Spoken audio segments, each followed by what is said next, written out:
अगर आप एक प्लेट उनकी देखें तो ज़्यादातर ग्रीन्स, ज़्यादातर फ्रूट्स होते हैं और थोड़ा सा चावल या थोड़ा सा व्हीट बेस्ड कुछ होगा। हमारे क्या है, हमारा एक किस्म से चावल का पहाड़ और थोड़ी सी दाल, थोड़ी सी सब्जी।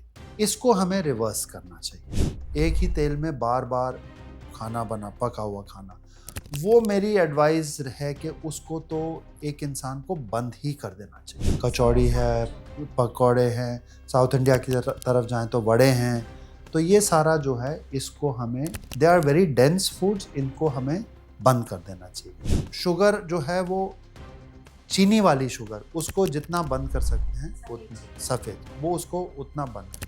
जो रूटीन दाल सब्जी का सॉल्ट है उतना रहने दीजिए।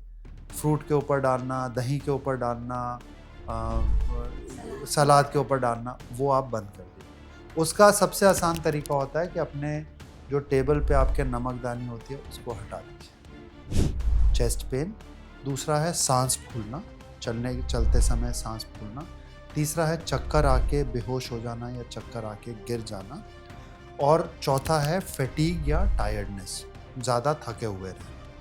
ये 4 हार्ट के, हम इनको कार्डिनल सिम्टम्स मानते हैं, जो कि मतलब हार्ट की बीमारी के स्ट्रॉन्ग लक्षण हैं।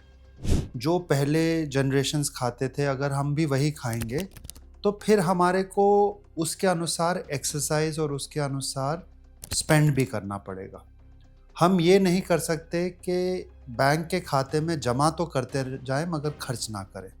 जिस तरह से हम कोई भी पदार्थ का, जब हम लेते हैं, शर्ट लेते हैं, कोई चीज़ खरीदते हैं, हम पहले उसका बिल दे, उसका कॉस्ट दे, प्राइस देखते हैं। उसी तरह अगर हम खाने के कोई भी एक बिस्किट का पैकेट लिया, ब्रेड का लिया, अगर हम उसके पीछे देख लें कि उसमें कितनी कैलोरीज हैं, that is mindfulness, to be aware कि मेरे शरीर के अंदर क्या जा रहा है। ज़्यादा एग्रेसिव योगा होती है वो, it's a very complete exercise in itself, but मेरा सजेशन हमेशा ये रहता है कि आप जो हैं इन सबको कंबाइन करके कीजिए। ये नहीं कि एक सिंगल एक्सरसाइज पे 45 मिनट चलते रहे, 45 मिनट चलते रहे। स्ट्रेस हार्मोन्स कैसे एक्ट करते हैं, वो दिल की धड़कन को तेज करते हैं, हार्ट रेट को बढ़ाते हैं, कुछ उसके बाद कुछ ब्लड प्रेशर को वो बढ़ाते हैं, और इन दोनों की वजह से जो अनहेल्दी वाला कोलेस्ट्रॉल है वो बढ़ता है। शुगर को ट्रांजिएंटली रेज कर देते हैं। अब 40 साल में आप सोचें कि मैं एकदम मैराथन दौड़ने लग जाऊंगा, दिल सह नहीं पाएगा, दिल सह नहीं पाता है ना। जो आपकी एक गाड़ी है जो 15 साल से चली नहीं है, आप उसको सडनली सोचे कि मैं 100 की रफ्तार पे चला लूंगा, तो वो पॉसिबल नहीं। ब्रेक फेल हो सकता है, ब्रेक फेल हो सकता है, टायर्स घिसे हुए हो सकते हैं, इतनी सारी चीजें गड़बड़ हो सकती हैं।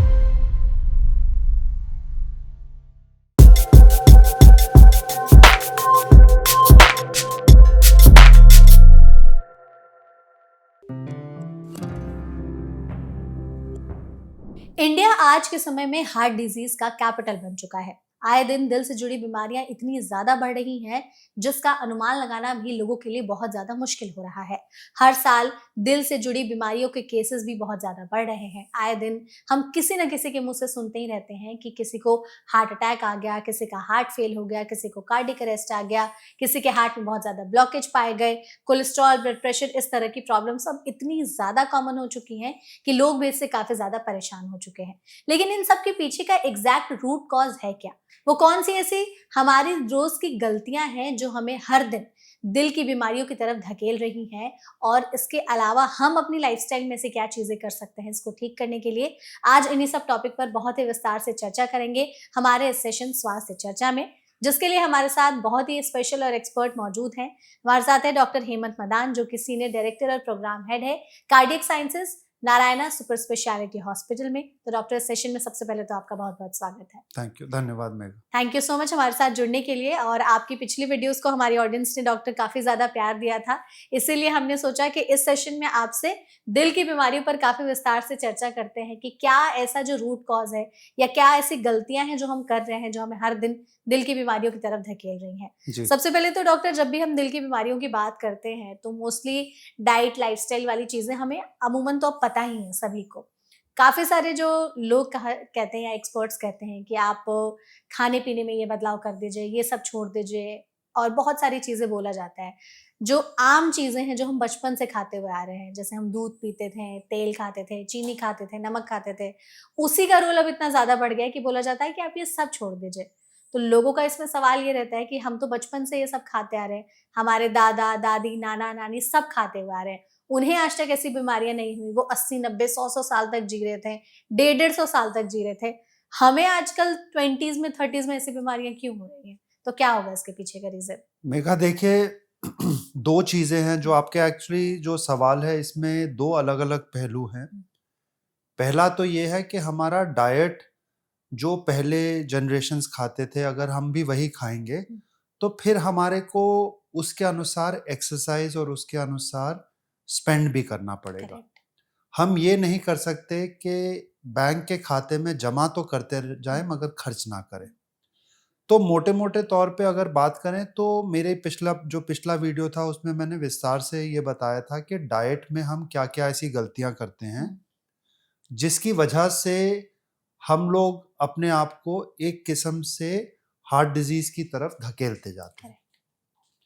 जो हमारी पुरानी जनरेशन थी उसमें अगर एक दो पहिए वाला वाहन हो तो हम उस घर को बहुत प्रॉस्परस घर मानते थे। हम कहते थे कि ये बहुत एक किस्म से वेल ऑफ फैमिली है। आजकल जो है अगर एक इंडिविजुअल के पास एक एक कार हो हम तो भी कहते हैं कि शायद ये भी कम है, एक कार स्पेयर गेस्ट के लिए, फलाने के लिए, इसके लिए होनी चाहिए। तो ये तो ज़मीन आसमान का फ़र्क हो गया। ये अच्छी बात है, एक सोसाइटी प्रोग्रेस कर रही है, एक सोसाइटी वेल ऑफ हो रही है, एक सोसाइटी का फाइनेंशियल स्थिति बढ़ती जा रही है, वो अच्छी बात है। मगर आपके फाइनेंशियल स्थिति से आपकी हार्ट के तो कोई लेना देना नहीं है। हार्ट तो जो भगवान ने बनाया है वो तो उसके अनुसार ही चलेगा जिस हिसाब से आप देखेंगे। तो पहला जो आपका पहला पार्ट ऑफ द क्वेश्चन है कि क्या हम वैसे ही डाइट के साथ चल सकते हैं, तो आंसर उसका स्पष्ट शब्दों में नो है, स्पष्ट शब्दों में ना है।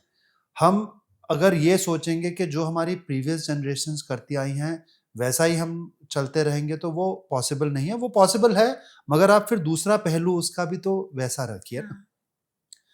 और दूसरी बात रही कि जो हमारे बाकी के लाइफस्टाइल चेंजेस हैं वो ड्यूरिंग द डिस्कशन के दौरान हम डिस्कस करेंगे कि वो कैसे एक एक कंट्रीब्यूटिंग फैक्टर जो है वो हार्ट डिजीज की तरफ हमारे को धकेल रहा है। करेक्ट है, बिल्कुल। तो हमें दोनों पहलुओं पर ध्यान रखना पड़ेगा, डाइट के ऊपर भी। और आपका बीच में एक शब्द आपने यूज किया कि कोई चीज हम बंद कर दें, तो मैंने जो पिछला वीडियो था उसके अंदर भी ये बहुत स्ट्रेस करके बोला था कि कुछ बंद करने की जरूरत नहीं है, खाली मॉडरेशन रखना है।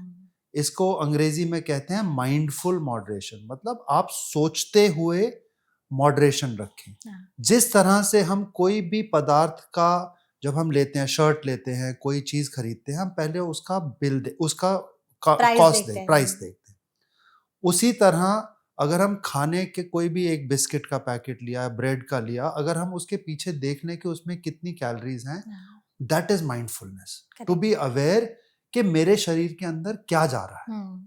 और दूसरा है मॉडरेशन, ना इस तरफ का रास्ता ना उस तरफ का रास्ता, बीच का रास्ता रखें। जैसी आपके स्पेंड है अगर आप वैसा रखेंगे तो आपको कोई खास बीमारी नहीं होगी। बिल्कुल, वो बोला भी जाता है कि जितने पैर चादर उतने पैर फैलाने चाहिए। जी, जी। तो आई थिंक जितने आपका शरीर उस कैलोरीज को बर्न कर सकता है आप उतना ही खाइए। हमारे यहाँ पर जैसे आजकल सोशल मीडिया पर अचानक से बहुत ज्यादा जिस हिसाब से हार्ट के केसेस बढ़े तो लोग अपने अपने एक्सपीरियंस जो है वो शेयर करते रहते हैं। कुछ लोगों ने शेयर करके बताया कि उनके चाचा थे 40s 45 में, अचानक से उनको हार्ट अटैक आया, तो उन्होंने खुद से सोचा कि क्या उनके कल्प्रिट हो सकता है। तो बाद में उन्होंने रियलाइज किया कि उनके चाचा जो थे वो अपने डेली डाइट में नमकीन, भुजिया, मिक्सचर या फिर ऐसे फ्राइड आइटम्स काफी ज्यादा कंज्यूम करते थे।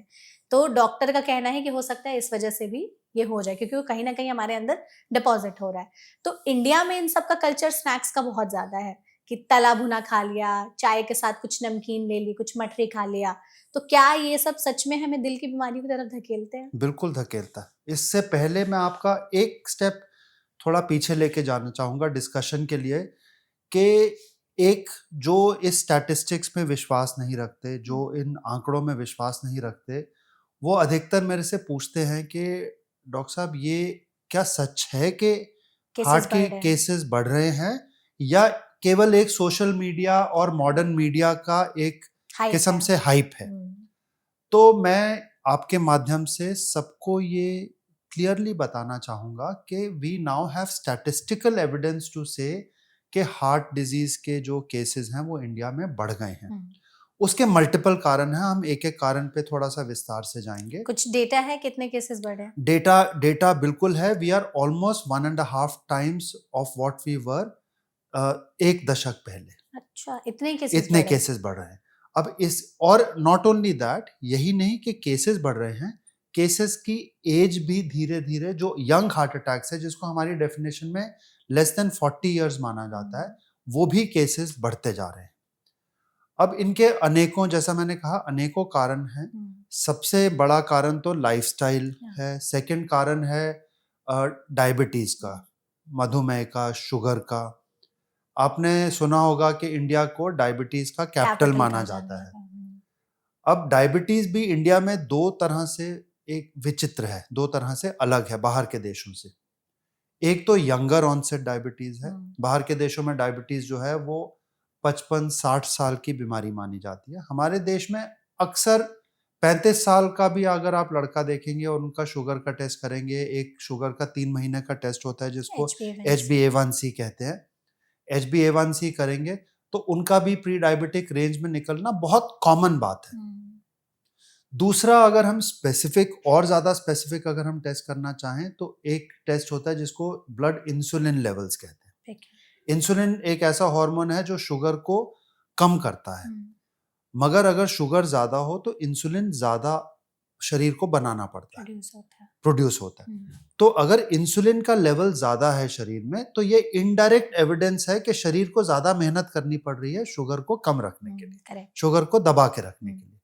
तो अगर हम ब्लड इंसुलिन को नापें, जो कि साइंटिस्ट ये मानते हैं कि ये ज्यादा एक्यूरेट टेस्ट है ये पता करने के लिए आप डायबिटीज को के चांसेस हैं कि नहीं है, तो ये भी इंडियन सबसेट्स में ज्यादा है। ठीक है। तो एक मैंने बताया कि डायबिटीज यंगर एज में हो गई है। दूसरा जो प्रॉब्लम है कि पहले एक रूरल अर्बन डिवाइड था। हाँ। जो अर्बन, जो शहरी इलाके थे उनमें डायबिटीज का इंसिडेंस थोड़ा कम पाया जाता था। अच्छा। अब जो है वो अर्बन रूरल डिवाइड भी खत्म हो गया, सब सेम हो गया। सब सेम हो गया। सेम मतलब रूरल में अभी भी थोड़ा कम है, अराउंड 5-7% कम है, मगर रूरल अर्बन डिवाइड जो पहले 5 और 20% होता था वो 15 और 20 रह गया। तो ये बहुत बड़ा चेंज है। उसका कारण ये है कि जो रूरल हमारे लाइफस्टाइल्स हैं, रूरल प्रॉस्पेरिटी है, वो भी उतनी ही ज्यादा है। जो अब गांव में भी कोई अपना साइकिल चला के नहीं जाता, कोई सबके पास बाइक है। तो एक किस्म से ये एक बहुत चिंताजनक विषय है। इसके अलावा जो है डायबिटीज का एक बहुत बड़ा रोल है, वो मैं आपको, लाइफस्टाइल का एक बहुत बड़ा रोल है, वो मैं आपको थोड़ा डिटेल में समझाऊंगा कि लाइफस्टाइल के क्या क्या पहलू हैं जो हमारे मेजर्ड हैं और क्या क्या पहलू हैं जो हमारे अनमेजर्ड हैं। ठीक है। अगर हम मेजर्ड पहलुओं में जाएं, जो कि अभी से नहीं, हमें बरसों से पता है कि ये हमारे मेजर्ड पहलू है, उनमें क्या है? उसमें है कोलेस्ट्रॉल लेवल, उसमें है स्मोकिंग, उसमें है मोटापा या ओबेसिटी, उसमें है हाई ब्लड प्रेशर। ये 4 और डायबिटीज, ये 5 मिला के हमारे कन्वेंशनल रिस्क फैक्टर्स हम इनको मान सकते हैं। ये रिस्क दिल की बीमारी के, ये रिस्क फैक्टर्स हैं जो कि हमें सालों साल से पता है कि ये हमारे रिस्क फैक्टर्स हैं। ये, और इनका जो दूसरा एक चिंता का विषय है वो ये है कि 1+1 2 नहीं होते, 1+1 3 या 5 हो जाते हैं। अगर एक डायबिटिक स्मोक करता है तो उसका रिस्क प्रोफाइल ये नहीं है कि 2 गुना हो गया, उसका रिस्क प्रोफाइल लगभग 5 गुना हो जाता है। अच्छा। तो ये एड ऑन जो फैक्टर्स हैं, ये इनका एडिटिव मैथमेटिकल कैलकुलेशन नहीं है, इसका हमारी भाषा में इसको कहते हैं लॉगरिथमिक कैलकुलेशन। तो लॉगरिथमिक कैलकुलेशन होता है। अब हम थोड़ा ध्यान अपना लगाते हैं जो नॉन कन्वेंशनल रिस्क फैक्टर्स हैं, जो कि हमने आज तक उसको साइंस ने बहुत डिटेल में एनालाइज नहीं किया, कंसिडर नहीं किया। दूसरा कारण उसका ये है कि उसके बारे में सोचा नहीं गया। मेजर करने के यूनिट्स नहीं है। अच्छा, देखो इंसान की क्या फितरत है कि whatever is measurable we measure, हाँ, whatever is non measurable we like to just keep it away, ignore कर देते हैं इग्नोर इसको। कर देते हैं। एक इंसान का हाइट है, वेट है, ब्लड प्रेशर है, ये सब बहुत आसानी से मेजरेबल है। डायबिटीज है तो ब्लड शुगर मेजरेबल है। इंसान की लाइफ में मानसिक स्ट्रेस है, इसको आप कैसे मेजर करेंगे कि उसका मानसिक स्ट्रेस कितने किलो है या कितने यूनिट है और मेरा मानसिक स्ट्रेस कितने यूनिट है? नहीं कर सकते। नहीं कर सकते। स्लीप एबनॉर्मेलिटी है या स्लीप डिसऑर्डर्स है। अब ये मेजर करना बड़ा मुश्किल है अनलेस कि कोई बहुत ही एक किस्म से साइंटिफिक हो, वो हर रोज की अपनी नींद देखे, फिर देखे। अच्छा, फिर नींद में भी अलग पहलू है कि आपको कितनी पीसफुल नींद आई, क्वालिटी कैसी है। कुछ लोग हैं जो कि 6-7 घंटे क्वालिटी स्लीप लेके इनफ है, कुछ लोग 10-10 घंटे पड़े रहते हैं मगर उनको नींद आराम नहीं आता। This is the other factor. फिर जो तीसरा फैक्टर है वो है एनवायरमेंटल पोल्यूशन का फैक्टर।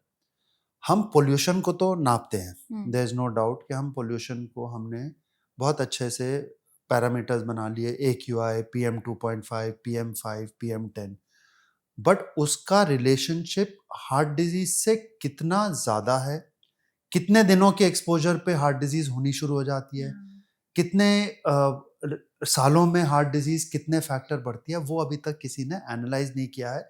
वो कुछ कारण ये भी है कि सारे देश समान नहीं है। हाँ। और ये वेस्टर्न देशों की इतनी बड़ी प्रॉब्लम नहीं है। Environmental pollution is more of a developing Nations problem. Exactly. जो बाहर के देश हैं, जो कि अधिकतर ये सारी स्टडीज जो हैं ये बाहर के देशों में होती हैं, हम खाली उनका डेटा अपनी सोसाइटी में कॉपी करते हैं। अब मुझे कुछ वो है कि ICMR ने कुछ एनवायरमेंटल पोल्यूशन को लेकर एक किस्म से वो चलाया है कि एनवायरमेंटल पोल्यूशन का भी हार्ट के ऊपर असर देखा जाए, बट अभी तक इसका डेटा पूरा क्लियर नहीं है। उससे और ज्यादा आगे जाएं, नॉइज पोल्यूशन, वो भी अफेक्ट करता है। वो भी अफेक्ट करता है, ब्लड प्रेशर बढ़ाता है, स्ट्रेस को बढ़ाता है, मगर हमारा क्या, हमने कभी एनालाइज किया है कि हमारा रोड रेज आई थिंक इसका एक बड़ा कारण वो हो सकता है। इसलिए बहुत सारे, और इसके एक लेवल और बहुत सारे ऑकल्ट फैक्टर्स हैं। जैसे वी नो के जेलसी, ईर्ष्या और सडन क्रोधित होना, अचानक क्रोधित होना, जो आप रोड रेज का आपने जिक्र किया, ये शरीर के लिए सबसे ज्यादा स्ट्रेसफुल इमोशंस होते हैं।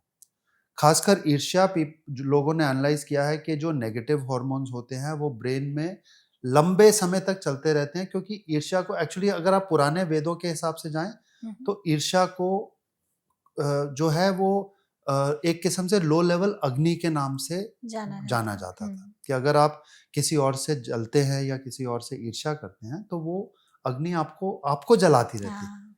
तो वही एक इमोशन है जो कि बहुत हार्मफुल होता है और बहुत एक किस्म से नेगेटिव इमोशन है। बट इनका, जैसा मैंने कहा, इनका कोई डेटा हमारे पास है ही नहीं, लेकिन ये अफेक्ट तो करते ही हमारे नेचुरली अफेक्ट करते हैं, नेचुरली अफेक्ट। और हम देखते हैं इसमें अफेक्ट करते हुए। हमने बहुत बारी देखा है कि जो एक किस्म से इंट्रोवर्ट पर्सनालिटीज होती हैं, जो कि अंदर ही अंदर खुद को एक किस्म से क्वाइट रहती हैं, उनका कोलेस्ट्रॉल भी ज्यादा होता है, उनका ब्लड प्रेशर भी ज्यादा होता है, देखने में चाहे पतले दिखें मगर उनमें हार्ट की बीमारी भी ज्यादा होती है। तो इसलिए हार्ट डिजीज का जो एक किस्म से रिस्क प्रोफाइल है ना, उसको इतनी आसानी से डिफाइन करना थोड़ा मुश्किल है। आपने जैसे जो गुस्से वाली भी बात कही डॉक्टर, आज के समय में हम सब जानते हैं रोड रेज कितना ज्यादा है इंडिया में। पोल्यूशन तो है, नॉइज पोल्यूशन बहुत ज्यादा है, बिना बात के गाड़ियों के हॉर्न बजाना, गुस्सा करना, गाड़ी थोड़ी सी इधर उधर हो गई तो तुरंत लड़ाई झगड़ा करना।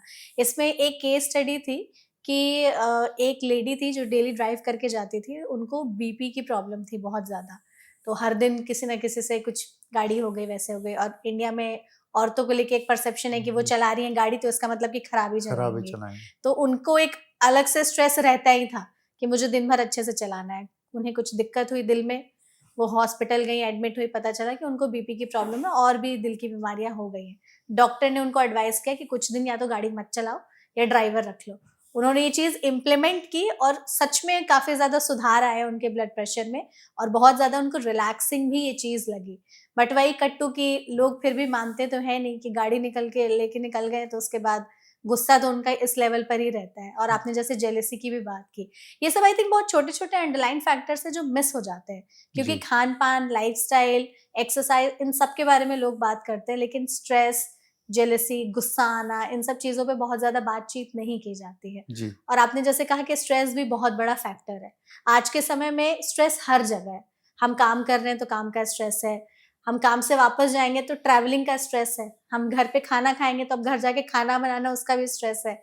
इवन फिर फाइनेंशियल स्ट्रेस है, पर्सनल स्ट्रेस है, रिलेशनशिप का स्ट्रेस है। स्ट्रेस कितना बड़ा रोल प्ले कर रहा है दिल की बीमारियों को बढ़ाने में और उसको कम करने के लिए कुछ ऐसे टिप्स हैं जो आप एक दिल के डॉक्टर होने के नाते हमें कुछ देना चाहेंगे? बहुत बहुत इम्पोर्टेंट आपने एक पॉइंट रेज किया मेघा के मैं और जैसा मैंने कहा ना कि अनफॉर्चुनेटली स्ट्रेस का कोई मेजर नहीं है, नहीं है, नाप ही नहीं सकते हम नाप ही इसको। नहीं सकते इसको। दूसरा चीज क्या है कि स्ट्रेस का जो बहुत गहरा ताल्लुक है वो आपकी अंडरलाइंग पर्सनालिटी से है। हुँ, कुछ लोग होते हैं जो कि स्ट्रेस के बावजूद अपने आप को, जिनको हम कहते हैं कि ठंड है, हाँ, वो अपने बावजूद, स्ट्रेस के बावजूद वो ठीक रहते हैं। कुछ नॉर्मल लोग होते हैं माइनर सी चीज हो जाए, फ्लाइट तुरंत का टाइमिंग चेंज हो जाए, टैक्सी लेट आए तो पैनिक। उसी पे स्ट्रेस करने लगते हुँ, हैं। तो स्ट्रेस का जो ताल्लुक है वो बहुत ही गहरा ताल्लुक है। अभी हमें एटलीस्ट हार्मोनल लेवल तक हमें पता है हुँ, कि स्ट्रेस हार्मोन्स होते हैं कुछ। स्ट्रेस हार्मोन्स कैसे एक्ट करते हैं, वो दिल की धड़कन को तेज करते हैं, ठीक है। हार्ट रेट को बढ़ाते हैं। इनको हमारी लैंग्वेज में एड्रिनर्जिक हार्मोन्स कहा जाता है।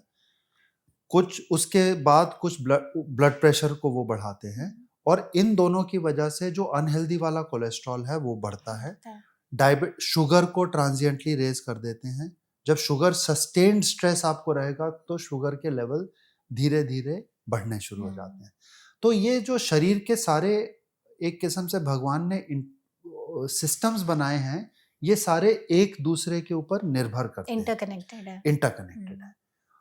अब रही बात कि इनका ट्रीटमेंट कैसे करना है हाँ, या इनका इलाज कैसे करना है। इनके इलाज के 2-3 पहलू हैं। पहला तो पहलू है प्रिवेंटिव।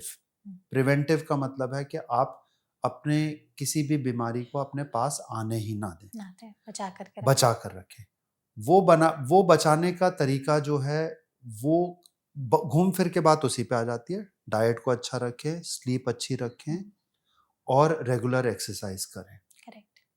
बात घूम फिर के यही 3 ट्रायड पे आ जाती है हुँ, कि अपने खान-पान को बीच वाला रास्ता रखें, रेगुलर 1 घंटा, डेढ़ घंटा एक्सरसाइज करें और अपने रिलेशनशिप स्ट्रेस को कम करें। हुँ, ये कहना आसान है, इम्प्लीमेंट करना बड़ा मुश्किल है। मुश्किल है। और चाहे मैं जितनी मर्ज़ी कोशिश कर लूँ, हर इंडिविजुअल के लिए मेरे को एक एंटी स्ट्रेस टाइमलाइन बनाना बिल्कुल नामुमकिन है। हुँ, मैं बना ही नहीं सकता। मगर इसमें एक बहुत बड़ा रोल जो है वो एक इंट्रोस्पेक्शन का रोल है। एक अंदर अपने झांक के देखने का हुँ, रोल है।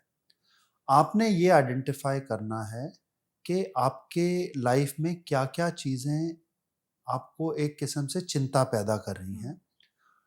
मेरे को एक बहुत अच्छा तरीका लगता है जो मैंने भी किसी से सीखा था, वो था कि मेक अ नोट, लिखिए। लिखिए। आप अपने स्ट्रेस पैरामीटर्स को लिखिए। हुँ, मैं तो कहता हूँ कि अगर कोई पढ़ा लिखा है उसको अपने हर पहलू के बारे में लिखना चाहिए। हुँ, अगर वो डाइट के ऊपर निर्भर है तो डाइट के ऊपर कंसंट्रेट करना चाहता है तो डाइट के बारे में हुँ, लिखें। अगर आप अपनी नींद के बारे में कंसंट्रेट करना चाहते हैं तो नींद के बारे में लिखें। हुँ, आपको खुद पता चल जाएगा 1 हफ्ते 10 दिन के अंदर आपका खुद का डेटा बन जाएगा कि मेरी लाइफ़स्टाइल में मुझे क्या-क्या चीज़ें तंग करती हैं। करनी है। अब उसमें कुछ चीज़ें हैं जो आप चेंज कर सकते हैं, कुछ चीज़ें हैं जो आप चेंज नहीं कर हुँ, सकते। है ना? तो ये जो चेंज कर सकते हैं एटलीस्ट उन पे तो ध्यान दीजिए। बिल्कुल। जो चेंज नहीं कर सकते उसको आपको एक्सेप्ट करना पड़ेगा, but accept it without producing too much of stress. Stress, correct. हम लोग जो है कभी-कभी हम डेडलाइंस चेज़ करते रहते हैं जिनका कोई मतलब ही नहीं होता। जहाँ पे आप इज़िली जहाँ रिप्लेसेबल पे भी हो आप वहाँ भी। वहाँ पे भी हम डेडलाइंस के मुझे इस जगह इतने टाइम पे पहुँचना है, मुझे ये प्रोजेक्ट तब देना है उनका कोई मतलब ही नहीं होता।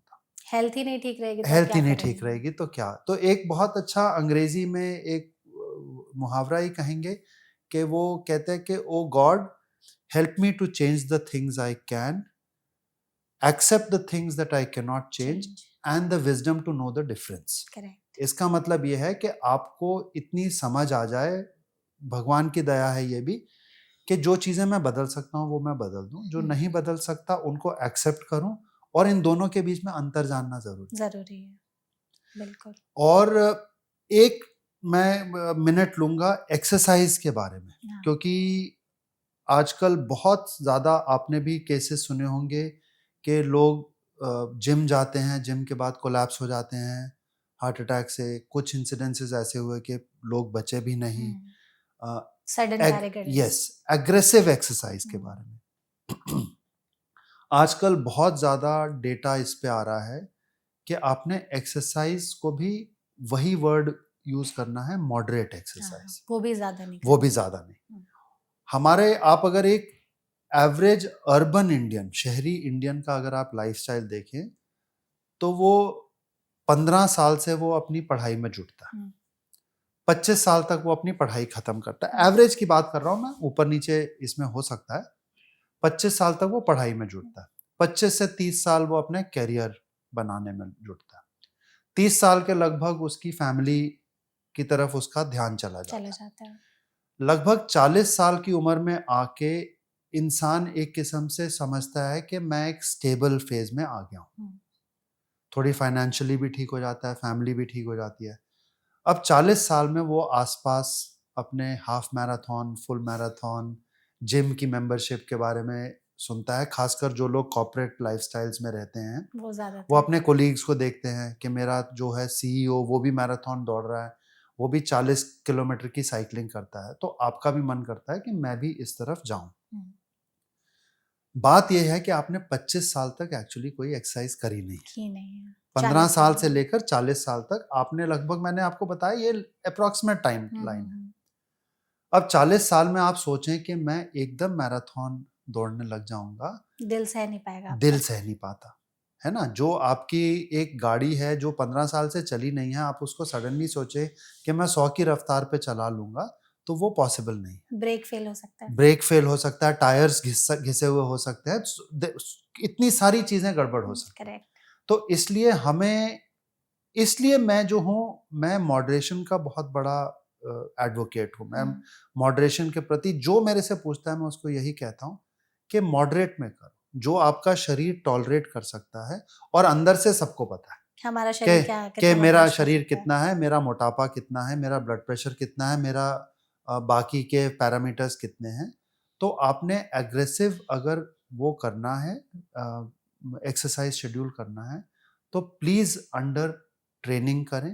वन, दूसरा अंडर अपने आप का एक बेसिक चेकअप करा के करें। ये नहीं कि ब्लड प्रेशर आपका, रेस्टिंग ब्लड प्रेशर 200 है, शुगर HbA1c 7 है, और आप एक मैराथन की दौड़ के लिए निकल पड़े। नहीं। तो अपने आप को जानना जो है वो बहुत जरूरी है। Know yourself, then only go on an exercise schedule. तो एक्सरसाइज के प्रति मैं खासकर से बताना चाहता था कि मॉडरेट एक्सरसाइज जो है वो आपके लिए बहुत फायदेमंद है, मगर एग्रेसिव एक्सरसाइज अडॉप्ट करने के लिए आपने जो है वो पहले अपना ख्याल रखना है, पहले अपना चेकअप कराना। बिल्कुल डॉक्टर, आपने जैसे बताया कि कोई भी चीज ज्यादा में करो तो खराब ही करती है हमारे शरीर को, इवन एक्सरसाइज भी। एक्सरसाइज को लेकर के लोगों के मन में एक और यही सवाल आता है कि हम फिर करें कौन सी एक्सरसाइज, कितनी करें, क्योंकि कई लोग बोलते हैं walking is the best exercise. आप दिन भर में आधे घंटे 40 मिनट की वॉक कर लीजिए, आपका दिल हेल्दी रहेगा। कुछ लोग कहते हैं कि नहीं, आपको जिम जाना चाहिए, कुछ लोग कहते हैं आपको योगा करना चाहिए। आप हमारे सामने बैठे हैं, दिल के डॉक्टर हैं आप, इतने बड़े, आप ही बताइए कि कौन सी एक्सरसाइज सच में हमारे दिल के लिए अच्छी है, कौन सी हम रोज कर सकते हैं। और ये जो आजकल चला है कि 10-12 हज़ार स्टेप्स चल लो पूरे दिन में, उससे भी आपका दिल सही रहेगा। तो इन सब के अराउंड जो बातचीत है, थोड़ा सा उसको बताइए। मेघा जी, ऐसा है कि अगर हम अपने डाइट की तरफ देखते हैं, खाने की तरफ देखते हैं, तो हम हमेशा कहते हैं कि मिक्स्ड खाना खाना चाहिए। मतलब हमारा खाना जो है वो एक तरह का खाना नहीं रह सकता। कलरफुल। उसी तरह एक्सरसाइज का भी एक तरह की एक्सरसाइज हम नहीं मान सकते हैं कि एक तरह की रेपिटेटिव एक्सरसाइज ही शरीर के लिए बेस्ट है। ओके। कुछ चीजें हैं जो शरीर के मसल बनाती हैं, हाँ। कुछ चीजें हैं जो फ्लेक्सिबिलिटी ऐड करती हैं, कुछ चीजें हैं जो कैलोरीज जलाती हैं। तो हम मुख्यतर यही 3 एम से हम एक्सरसाइज करना चाहते हैं। अगर हम कैलोरी बर्न की बात करें कि हम शरीर के एनर्जी को, जो हमने शरीर में पेट्रोल भरा है फालतू का, उसको हमें खत्म करना है, तो वो तो walking, running, cycling, jogging, swimming अगर सुविधा है तो ये सारी एक्सरसाइजेज जिनको हम मोटे तौर पे एरोबिक या कार्डियो एक्सरसाइजेज कह सकते हैं। कि ट्रेडमिल चलना, अब चलने में अलग अलग है, कुछ कुछ लोग जिम में ट्रेडमिल पे दौड़ना पसंद करते हैं, कुछ लोगों को जिम के क्लोज एनवायरनमेंट से ही बहुत दिक्कत होती है, वो कहते हैं ओपन में करना चाहते हैं। बट उनका सवाल ये होता है प्रदूषण में ओपन में कैसे करें। तो इसलिए एक एम तो हो गया आपका कैलोरी बर्निंग। ठीक है। दूसरा एम होता है मसल बिल्डिंग। मसल बिल्डिंग के लिए आपको हल्के वेट्स करने की जरूरत है, स्क्वाट्स करने की जरूरत है, ये सारे जो मिक्सचर वाले जिसमें आपको खुद लगता है कि आपके मसल का मास या मसल की टोन जो है वो बढ़ रही है, ठीक है। वो सेकंड है। तीसरा है आपकी बॉडी की, जैसे जैसे आपकी एज होती है 40 ईयर्स से अबव, तो थोड़े बॉडी की फ्लेक्सिबिलिटी को मेंटेन करना जरूरी होता है। उसके लिए योगा जो है वो बेस्ट एक्सरसाइज है फ्लेक्सिबिलिटी के लिए। कुल मिला के yoga is a very complete exercise in itself. खासकर जो पावर योगा होती है, जो ज्यादा एग्रेसिव योगा होती है, वो it's a very complete exercise in itself. But मेरा सजेशन हमेशा ये रहता है कि आप जो है इन सबको कंबाइन करके कीजिए। ये नहीं कि एक सिंगल एक्सरसाइज पे 45 मिनट चलते रहे, 45 मिनट चलते रहे। तो आपने ये बात का हमेशा याद रखना है कि भगवान ने जो शरीर बनाया ना, बहुत एक इंटेलिजेंट वो है, मशीन है। और शरीर की एक नेचुरल टेंडेंसी रहती है to be energy efficient. It's like a car जो कि थोड़ी देर में समझ जाता है कि ये इतना चलने में मेरा इतना पेट्रोल लग रहा है, वो अपनी एफिशिएंसी ऐसे बना लेता है कि वो धीरे धीरे कम कैलोरीज बर्न होती हैं for the same level of exercise. अगर आप 10,000 स्टेप, ये भी एक किस्म से हमारा एक हमने मेंटल फिगर बना लिया है कि 10,000 स्टेप्स है तो बस इतना बहुत है, हम फिट हैं।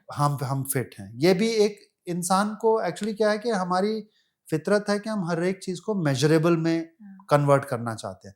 भगवान ने कुछ चीजें मेजरेबल नहीं बनाई, बिल्कुल। और बहुत मुश्किल है इनको मेजरेबल। जो 10,000 कदम एक 5 फुट की लड़की के लिए या लड़के के लिए है, वो एक 6 फुट के लड़के के लिए नहीं एडिक्वेट है। तो ये जो है, जिसके बॉडी वेट ज्यादा है उसके लिए अलग कठिनाई है, जिसके नीज खराब है उसके लिए अलग कठिनाई है। तो मेरी सलाह है कि आप मेजर ना करें, आप चलना है खुला चलिए। नॉर्मली जो है, जो रेकमेंडेशन है वो ये कहते हैं कि अगर आप 40 से 45 मिनट की एक्सरसाइज हर रोज करते हैं तो आप जनरली प्रोटेक्टेड रहते हैं। लेकिन इसमें डॉक्टर एक हम यहाँ पर आपको करना चाहेंगे कि लोग 40-45 मिनट की एक्सरसाइज सुबह में कर ली उन्होंने, फिर उनका जब काम ही दिन भर बैठे रहने का, फिर वो कोप अप कैसे करें? मैं उसी के ऊपर आपका आ रहा था। 40-45 मिनट भी जो है इसको फर्दर ब्रेक डाउन किया गया। ऐसा नहीं है कि, और 40-45 मिनट पहले हम कहते थे 5 days in a week, now we say most days in a week. जितने दिन आप कर सकें, 7 दिन कर सकते हैं 7 दिन करिए। इसमें भी इसके 3 फेजेस हैं। पहला फेज है वार्म अप फेज। जैसा कि आप जानते हैं सारे एथलीट्स जो हैं वो अपने मसल्स को पहले वार्म अप करते हैं, एकदम से दौड़ लगानी नहीं शुरू कर देनी। तो वार्म अप फेज जनरली जो है वो अराउंड 10 मिनट का रहता है। ठीक है। कि 10 मिनट आपको ऐसा होना चाहिए कि थोड़ी स्ट्रेचिंग कर ली, थोड़ा वॉक कर लिया। अगले 20 मिनट जो है दैट शुड बी 20 से 25 minute, that should be the aggressive exercise phase. अगर आप वॉक कर रहे हैं तो ब्रिस्क वॉक करना है, अगर आप जॉग कर रहे हैं तो थोड़ी अपनी स्पीड बढ़ा दीजिए। स्विमिंग, वो 25 मिनट आपके कैलोरी बर्न के लिए। पहला फेज वार्म अप, ये कैलोरी बर्न के लिए। लास्ट के 5-7 मिनट जो हैं 2002 कूल डाउन पीरियड। एकदम से बंद होके, ऐसा नहीं कि वॉक जॉग खत्म किया उसके बाद आए नींबू पानी पिया या वो हो गया, वो नहीं करना। आपने एक शरीर को कूल डाउन होने का टाइम देना। उस कूल डाउन में एक्सरसाइज बंद नहीं करनी, एक्सरसाइज को स्लो डाउन करना। ठीक है। जब आप एग्रेसिव एक्सरसाइज कर रहे हैं तो इसका क्या मतलब है? एग्रेसिव एक्सरसाइज का मतलब है कि आपका सांस इतना फूलना चाहिए कि आप एक फोन कॉल पे बात अगर आइडियली ना करें, अगर करें तो दूसरे आदमी को पता चलना चाहिए कि आप एक्सरसाइज कर रहे हैं। ओके। मतलब आपकी ब्रीदिंग इतनी हैवी होनी चाहिए होनी चाहिए, ठीक है। कि आपका सांस इतना फूलना चाहिए। हम्म, मैं अक्सर लोगों को कहता हूं कि एक्सरसाइज एक ग्रुप में ना करें, अकेले। अकेले करें। उसका कारण ये आपका दिन का मी टाइम है, ये टाइम है मेरे अपने लिए। उसका कारण क्या है कि अगर आप ग्रुप में एक्सरसाइज करते हैं तो जो ग्रुप का स्लोएस्ट मेंबर है, सारे टीम की स्पीड जो है वो स्लोएस्ट मेंबर डिसाइड करेगा। हाँ। अगर आपकी चलने की क्षमता है 6 किलोमीटर पर आवर, एक की है 5, एक की है 4, अगर आप ग्रुप में यारी दोस्ती में चल रहे हैं तो वो 4 वाला आपकी स्पीड को स्लो कर रहा है। हम्म, तो खासकर जो 25 मिनट वाला जो एक्सरसाइज शेड्यूल है उसको आपने कोशिश करनी है कि वो आप कहें कि मैं इसमें अकेला हूँ, ये मेरा मी टाइम है, और उसमें आप अकेले चलें। अकेले करें, बिल्कुल। तो जैसा मैंने कहा, कंबाइन करें एक्सरसाइज को। एक दिन, 2 हफ्ते में 2 या 3, एक्चुअली 7 दिन बहुत हैं। हम्म, 2 या 3 दिन योगा कर लिया, 2 या 3 दिन एक्सरसाइज कर ली, और लास्ट के कूलिंग टाइम में थोड़े बहुत 2-2 किलो के या 5-5 किलो के डंबल लेके थोड़े मसल बिल्डिंग एक्सरसाइज कर ली। और आजकल यूट्यूब पे, सोशल मीडिया पे अनेकों वीडियोस हैं जो आपको हर एक मसल के बारे में बताते हैं कि बताते। इसको कैसे। हम उसको अमल नहीं करते, हम्म। हम उसको एक किस्म से देख के उसको फॉलो नहीं। कंटेंट है हमारे पास, बट हम बहुत उसको ज्यादा। इम्प्लीमेंट नहीं कर जी पाते हैं, जी बिल्कुल। तो एक्सरसाइज का आपने हमें बहुत ही अच्छा तरीका बताया है कि कैसे करें और क्या एक्चुअल करें जिससे सच में दिल हमारा जो है वो हेल्दी रहेगा। जी। अगर हम बाकी फैक्टर्स की बात करें तो कोविड जो है उसके बारे में, जैसे हालांकि वो 2020, 21, 22 के टाइम पर पीक में था, बट स्टिल लोग बोलते हैं कि कोविड का इफेक्ट अभी भी है, और जिस हिसाब से दिल की बीमारियां बढ़ रही हैं उसमें कहीं ना कहीं कोविड का भी रोल है।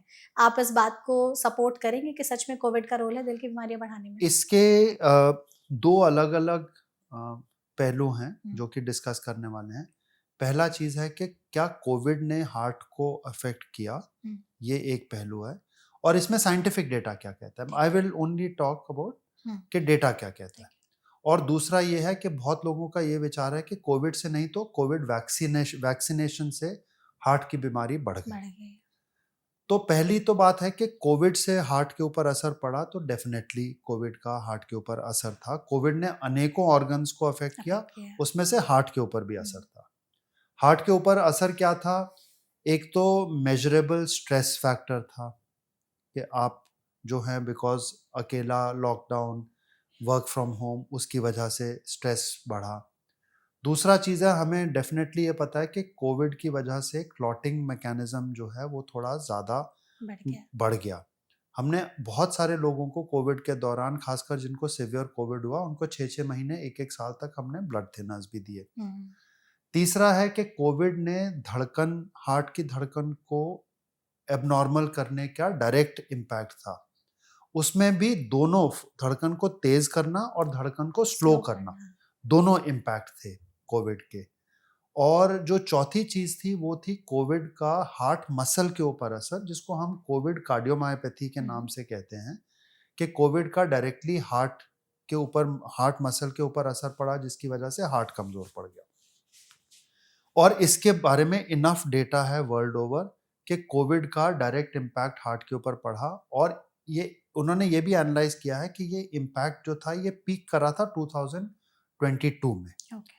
2022 में इसका पीक इम्पैक्ट था, उसके बाद कम हो गया है, मगर इम्पैक्ट प्री कोविड जितना अभी तक नीचे नहीं आया। दूसरा डेटा है वैक्सीनेशंस का। वैक्सीनेशंस का भी बहुत डिटेल में एनालिसिस किया है। अनफॉर्चुनेटली जो वैक्सीन्स को जो एनालाइज किया गया है, वो वैक्सीन्स इंडिया में मास इम्यूनाइजेशन पे नहीं थी। जो 5 वैक्सीन्स हैं वर्ल्ड ओवर जिनको एनालाइज किया गया है, और डेटा ये कहता है कि वैक्सीन्स का हार्ट डिजीज से कोई डायरेक्ट इम्पैक्ट नहीं है। नहीं है। तो ये 2 अलग अलग पहलू हैं, बट आपने इनको 2 चीजें आपने एक किस्म से कैवियट्स कह लीजिए या उसमें कहते हैं ना वो स्मॉल प्रिंट में कह लीजिए।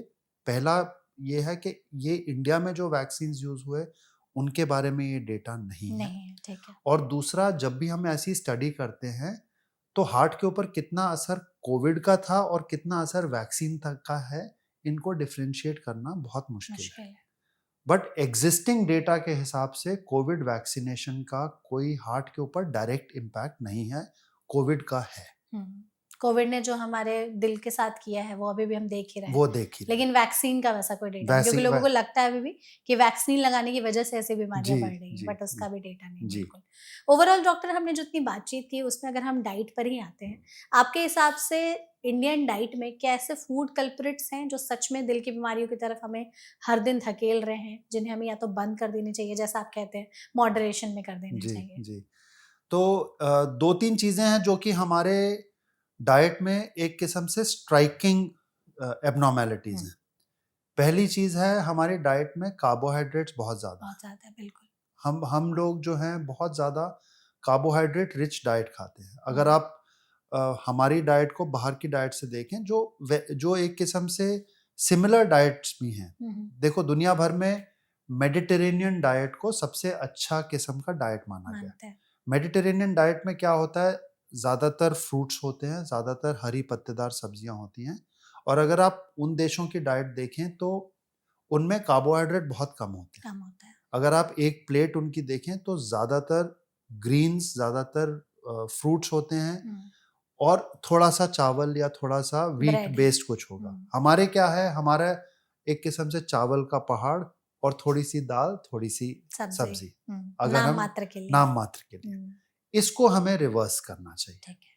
हमारे को कोशिश ये करनी चाहिए कि ज़्यादा वेजिटेबल्स खाएं, ज़्यादा दाल खाएं, कार्बोहाइड्रेट थोड़ा खाएं।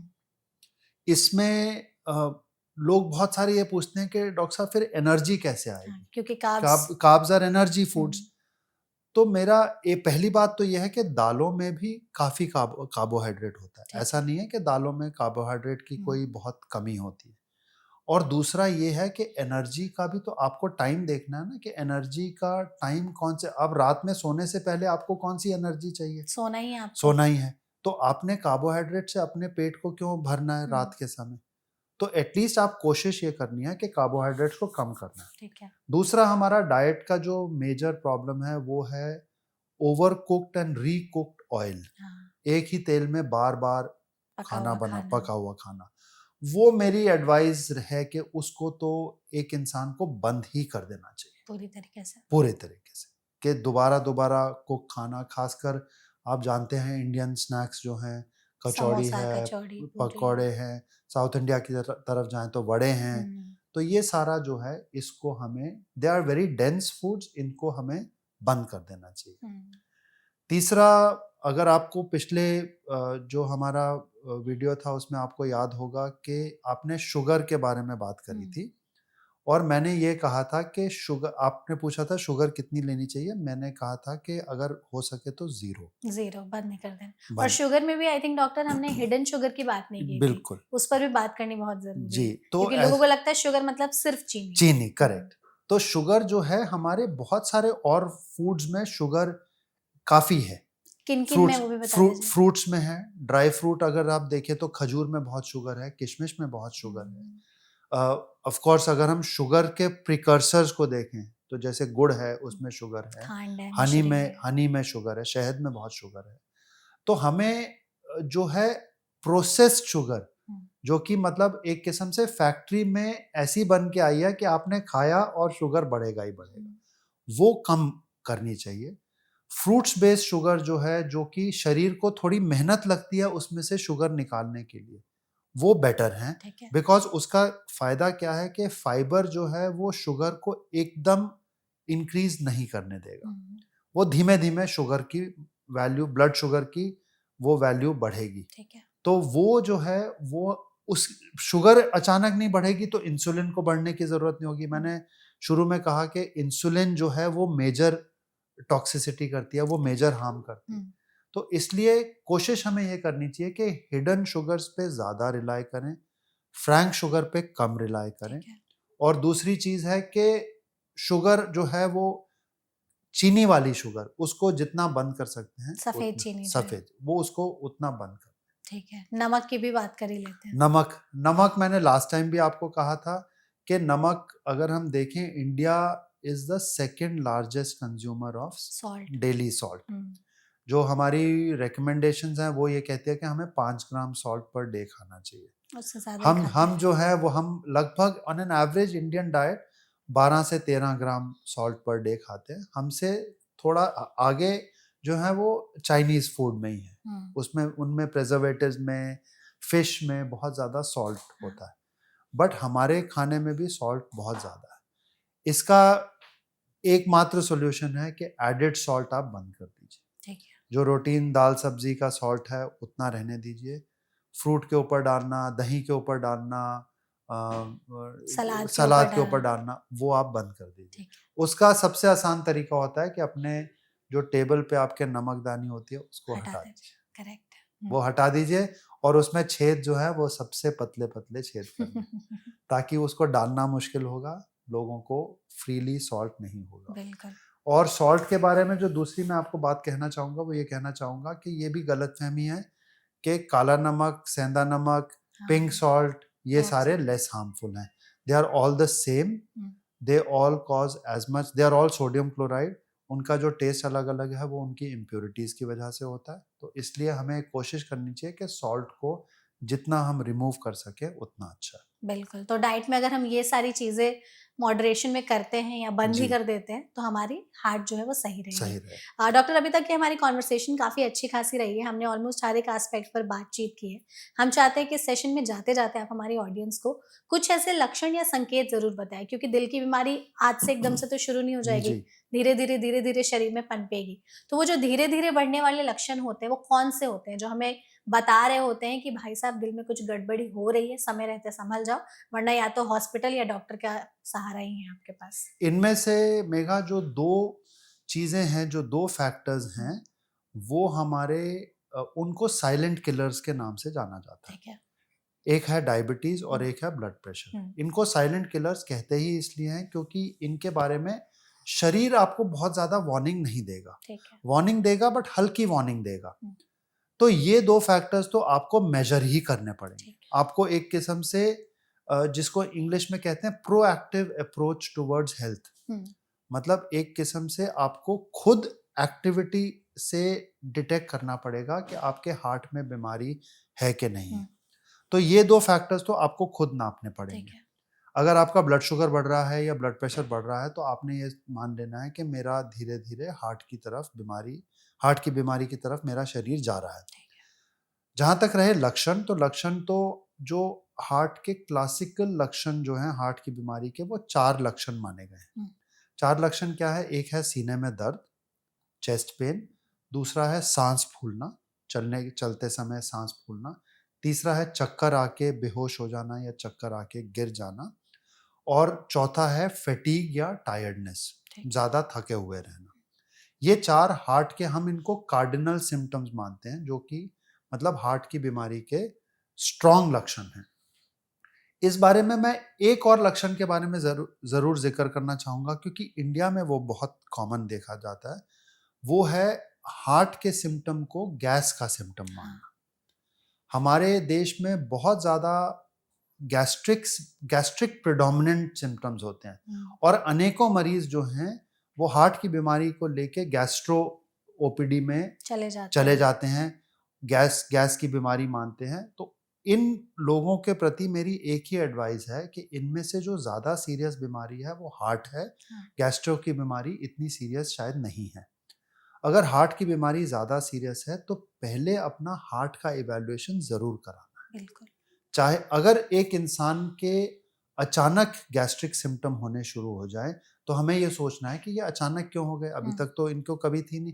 कुछ तो होते हैं जो कि मतलब बचपन से ही गैस्ट्रिक सिम्टम्स होते हैं, उनकी बात नहीं मैं कर रहा हूँ। मैं कह रहा हूँ आप 35-40 साल के हुए, एक दिन आप उठे, आपको अचानक बहुत सिवियर गैस्ट्रिक सिम्टम्स हो रहे हैं। इस केस में एटलीस्ट एक बेयर मिनिमम एक ईसीजी करा के जरूर देखना है कि ये हार्ट के सिम्टम तो नहीं है। इंडिया में ऑलमोस्ट जो है वो मैं ये कहूँगा ऑलमोस्ट 40% हार्ट के पेशेंट जो हैं गैस वो की बीमारी। वो गैस के सिम्टम्स। तो अगर अचानक हो, अगर चलने के समय गैस के सिम्टम्स बने, तो आपने ज़रूर सोचना है कि ये शायद हार्ट के सिम्टम्स हो सकता है, तो इन जी। लक्षणों को नज़रअंदाज नहीं करना ये है। नहीं करना। बिल्कुल, तो इस सेशन में आई थिंक डॉक्टर हमने काफ़ी अच्छी खासी बातचीत की है। हम बस यही चाहेंगे कि इंडिया में लोग जो है वो हार्ट प्रॉब्लम्स के प्रति अवेयर हो, इसलिए हमने सेशन को ऑर्गेनाइज़ किया है। जी। एक फ्री की एडवाइस अगर आप हमारे ऑडियंस को देना चाहेंगे कि दिल को कैसे हेल्दी रखना है, ये एक टिप मान लो तो बहुत हद तक खुद को बीमारियों से बचा कर के रखोगे। अगर मैं एक ही वर्ड में इसको कहना चाहूँ या एक ही सेंटेंस में इसको कहना चाहूँ, तो वो ये है कि एक इंसान को एक बारी बैठ के शांति से अपने अंदर ज़रूर झाँक के देखना चाहिए कि मेरा रिस्क प्रोफ़ाइल है, हुँ, मेरा पारिवारिक रिस्क कैसा है, मेरा शुगर कैसा है, और इसमें बी ऑनेस्ट। हाँ, अपने आप से एक सच्चे मन से पहचाने कि मेरा रिस्क प्रोफाइल ऐसा है, और इसमें कंपेयर करने की कोई ज़रूरत नहीं है। आपके डेस्क पे जो पड़ोसी बैठा है, उसका रिस्क प्रोफाइल और आपका रिस्क प्रोफाइल अलग है। तो आपने हर एक इंसान अगर 15 मिनट बैठ के अपना रिस्क प्रोफाइल नोट कर ले और डिसाइड कर ले कि मैंने इन फैक्टर्स पे काम करना है, तो आई एम श्योर होगा सब कुछ धीरे-धीरे, होगा, कुछ भी जल्दी नहीं होता। नेचर में कोई भी बदलाव जो है वो जल्दी नहीं आता है। मगर डेफ़िनेटली अगर हम आज ये ठान लें कि हमारी जो युवा जनरेशन है वो अपने को खुद एनालाइज़ करेगी, सेल्फ असेस करेगी, तो आई एम श्योर 10-15 सालों में हम एक चेंज देखना शुरू कर देंगे, where we will not only be a healthier country but also एक फिटर कंट्री। बिल्कुल, एग्ज़ैक्टली। इसलिए हमने सेशन को भी ऑर्गेनाइज़ किया था ताकि आपके ज़रिए हमारी ऑडियंस तक जो यूज़फुल और इंसाइटफुल इन्फॉर्मेशन है, दिल की बीमारियों से कैसे बच सकते हैं, खुद को कैसे हेल्दी और फिट रख सकते हैं, वो पहुँच सके। और आपने डॉक्टर सच में सभी सवालों के बहुत ही अच्छे तरीके से और बहुत ही आसान भाषा में जवाब दिए हैं। आई एम श्योर लोगों को ये सेशन काफ़ी ज़्यादा पसंद आने वाला है एंड आई थिंक आपने भी सेशन को एन्जॉय किया होगा। Thank you. Thank you so much doctor हमारे साथ Thank you. जुड़ने के लिए। एंड ऑडियंस, अगर आपको ये वीडियो अच्छी लगी हो तो इसे शेयर ज़रूर करेगा। इसके अलावा आपके मन में कोई और सवाल रह गए हों तो आप कमेंट सेक्शन के ज़रिए हमसे पूछ सकते हैं। ऐसे और भी स्वास्थ्य चर्चा वाले सेशंस देखने के लिए हमारे चैनल एनबीटी लाइव को सब्सक्राइब करना ना भूलें। Thank you.